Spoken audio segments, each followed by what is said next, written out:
ಲೋಕಸಭೆ ಸಮೀಪ ಬಿಜೆಪಿಗರಲ್ಲಿ ಆತಂಕ ಹುಟ್ಟಿಸ್ತಾ ಇದೆ ಸಂಸದರ ಈ ಹೇಳಿಕೆಗಳು, ವಿವಾದಗಳು. 2018ರಲ್ಲಿ ಸಂವಿಧಾನ ಬದಲಿಸೋ ಹೇಳಿಕೆ ಕೊಟ್ಟಿದ್ರು ಅನಂತಕುಮಾರ್ ಹೆಗಡೆ. ನಾವು ಬಂದಿರದೇ ಸಂವಿಧಾನ ಬದಲಾಯಿಸೋಕೆ ಅಂತ ಹೇಳಿದ್ರು.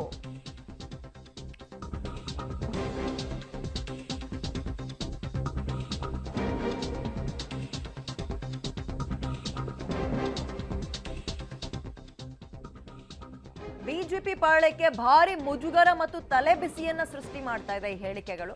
ಈಗ ಮತ್ತೆ ಸಂಸದರಿಂದ ಪಕ್ಷ ಅರಗಿಸಿಕೊಳ್ಳದಂತಹ ದುಬಾರಿ ಹೇಳಿಕೆಗೆ ಕಾರಣವಾಗ್ತಾ ಇದೆ. ಇದೇ ತಿಂಗಳ ಅಂತ್ಯಕ್ಕೆ ಅಮಿತ್ ಶಾ ಅಥವಾ ಜೆ ಪಿ ನಡ್ಡಾ ಅವರು ರಾಜ್ಯಕ್ಕೆ ಬರ್ತಾ ಇದ್ದಾರೆ. ಸಂಸದಗೆ ಖುದ್ದು ಹೈಕಮಾಂಡ್ ನಾಯಕರಿಂದಲೇ ವಾರ್ನಿಂಗ್ ಸಿಗೋ ಸಾಧ್ಯತೆ ಇದೆ. ಇಲ್ಲಿಗೆ ಬಂದೇ ಹೇಳಬೇಕು ಅಂತಿಲ್ಲ, ಫೋನಲ್ಲೂ ಕೂಡ ಹೇಳ್ಬೋದು. ಇಲ್ಲಾಂದ್ರೆ ಅಷ್ಟೊತ್ತಿಗೆ ಈ ತೇಪೆ ಹಚ್ಚೋಕ್ಕಾಗದಷ್ಟು ದೊಡ್ಡ ಡ್ಯಾಮೇಜ್ ಆಗ್ಬಿಟ್ರೆ ಇಂತಹ ಹೇಳಿಕೆಗಳನ್ನ ಕೊಡೋದ್ರ ಮುಖಾಂತರ ವಾಗಿ ನಿಂದನೆ ಮಾಡುವಂಥದ್ದು ಯಾವುದೇ ಪೊಲಿಟಿಕಲ್ ಪಾರ್ಟಿ ಆಗಲಿ ನಮ್ಮ ಪಾರ್ಟಿ ಆಗಲಿ ಒಪ್ಪಲ್ಲ. ರಾಮ ಮಂದಿರ ಕಟ್ಟೋದ್ರ ಬಗ್ಗೆ ಸಿದ್ದರಾಮಯ್ಯನವರು ನಿರಂತರವಾಗಿ ಒಂದು ರೀತಿ ದಾಳಿ ಮಾಡ್ತಾ ಇದ್ದಾರೆ. ಮಸೀದಿಗೆ ಯಾಕೆ ಹೋಗ್ತೀರಾ ನೀವು, ಟೋಪಿ ಯಾಕೆ ಹಾಕಂತೀರಾ, ಮನೆಯಲ್ಲೇ ಮಸೀದಿ ಪೂಜೆ ಮಾಡ್ಬೋದಲ್ಲ. ಸಿದ್ದರಾಮಯ್ಯನವರು ನಾನು ಹಿಂದೂ ಅಂತಾರಲ್ಲ, ಅದರಲ್ಲೇ ಡೋಂಗಿತನ ಅಡಗಿದೆ. ವೈಯಕ್ತಿಕ ಹೇಳಿಕೆ ಬಗ್ಗೆ ನಾನೇನು ಹೆಚ್ಚು ಹೇಳಕ್ಕೆ ಇಷ್ಟಪಡಲ್ಲ. ಯಾವ್ದಾರ ದೇವಸ್ಥಾನಗಳು, ಪ್ರಾರ್ಥನಾ ಮಂದಿರಗಳು ಬೇರೆ ಬೇರೆ ಧರ್ಮಕ್ಕೆ ಸೇರಿದ್ರೆ ಅದು ನೋವು ಇರುತ್ತೆ. ವಿಶೇಷವಾಗಿ ವಿಚಾರಗಳನ್ನ ಕೈಗೆತ್ತಿಕೊಳ್ಳುವಂತ ಏನು ಸಂದರ್ಭಗಳಲ್ಲ, ಮತ್ತು ಆ ವಿಚಾರಗಳನ್ನು ನಮ್ಮ ಮುಂದೆನೂ ಸಹ ಇಲ್ಲ. ಇವತ್ತು ಶ್ರೀರಂಗಪಟ್ಟಣ ಮತ್ತು ಕಾರವಾರ ಜಿಲ್ಲೆಯಲ್ಲಿ 2 ದೇವಸ್ಥಾನಗಳನ್ನು ಒಡೆದು ಅಲ್ಲಿ ಮಸೀದಿ ಕಟ್ಟಿದ್ದಾರೆ. ಅದನ್ನು ತೆಗೆದು ಅಲ್ಲಿ ದೇವಸ್ಥಾನಗಳು ಮಾಡಬೇಕು ಅನ್ನೋಂಥ ಅವ್ರ ಅಪೇಕ್ಷೆ ವ್ಯಕ್ತಪಡಿಸಿದ್ದಾರೆ. ಇದೇನು ತಪ್ಪಲ್ಲ. ಯಾಕೆ ಅಂತಂದರೆ ಇವತ್ತು 500-600 ವರ್ಷಗಳಿಂದ ಹಿಂದೂ ಸಮಾಜದಲ್ಲಿ ದೇವಸ್ಥಾನಗಳನ್ನು ಒಡೆದು ಆಕ್ರಮಣಕಾರಿಗಳು, ಮೊಘಲರಿರ್ಬೋದು, ಬೇರೆ ಬೇರೆ ಇರ್ಬೋದು, ಅವ್ರು ಮಾಡೋದನ್ನು ಸ್ವತಂತ್ರ ಬಂದ ಮೇಲೂ ಕೂಡ ಸುಧಾರಿಸ್ಕೊಂಡು ಇಟ್ಕೊಳ್ಬೇಕು ಅನ್ನೋದು ಯಾವ ನ್ಯಾಯ ಇದು?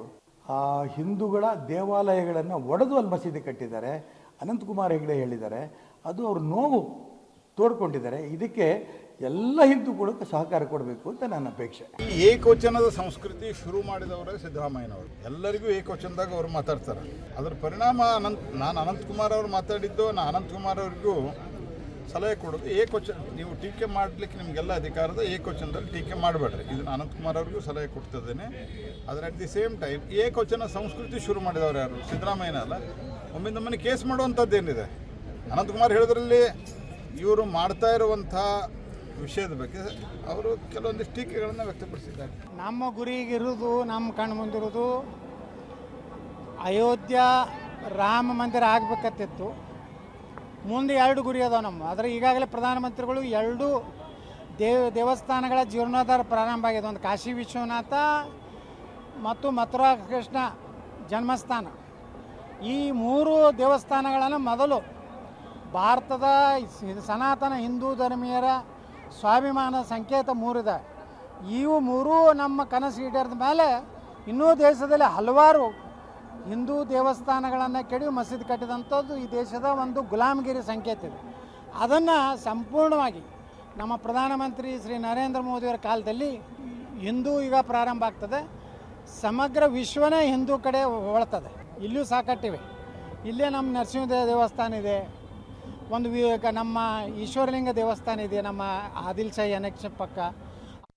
ಓಕೆ, ಹೆಚ್ಚಿನ ಡೀಟೇಲ್ಸ್ ನಮ್ಮ ಪ್ರತಿನಿಧಿ ಮಸೂದ್ ನೀಡ್ತಾರೆ. ಮಸೂದ್, ಅನಂತಕುಮಾರ್ ಹೆಗಡೆ ಅವರ ಇಂತಹ ವಿವಾದಾತ್ಮಕ ಹೇಳಿಕೆಗಳಿಂದ ಸ್ವಪಕ್ಷದವರೇ ಅಂತರ ಕಾಯ್ಕೊಳ್ತಾರದು ಯಾಕೆ? ಎಲೆಕ್ಷನ್ ಟೈಮಲ್ಲಿ ದುಬಾರಿ ಆಗುತ್ತೆ ಅಂತನಾ? ವಿದ್ಯಾ, ರಾಜ್ಯ ಬಿಜೆಪಿ ಒಂದು ರೀತಿಯಲ್ಲಿ ಹೊಸ ರೂಪದಲ್ಲಿ ಚುನಾವಣೆ ಗೆಲ್ಲೋದಕ್ಕೆ ಮುಂದಾಗ್ತಾ ಇರುವಂಥದ್ದು. ನೂತನ ಅಧ್ಯಕ್ಷ ನೇಮಕ ಆಗಿದೆ, ಪದಾಧಿಕಾರಿಗಳ ರಚನೆ ಆಗಿದೆ, ನಿನ್ನೆಯಷ್ಟು ಜಿಲ್ಲಾಧ್ಯಕ್ಷ ನೇಮಕ ಆಗಿದೆ. ಹೊಸ ಹುರುಪಿನಲ್ಲಿ ಬಿಜೆಪಿ ರಾಜ್ಯ ಘಟಕ ಹೋಗ್ತಾ ಇದೆ. ಇಂಥ ಸಂದರ್ಭದಲ್ಲಿ ಹೊಸ ತಲೆಬಿಸಿಯಾಗಿ ಅನಂತಕುಮಾರ್ ಹೆಗಡೆ ಹೇಳಿಕೆಗಳು ಕಾಡ್ತಾ ಇರುವಂಥದ್ದು.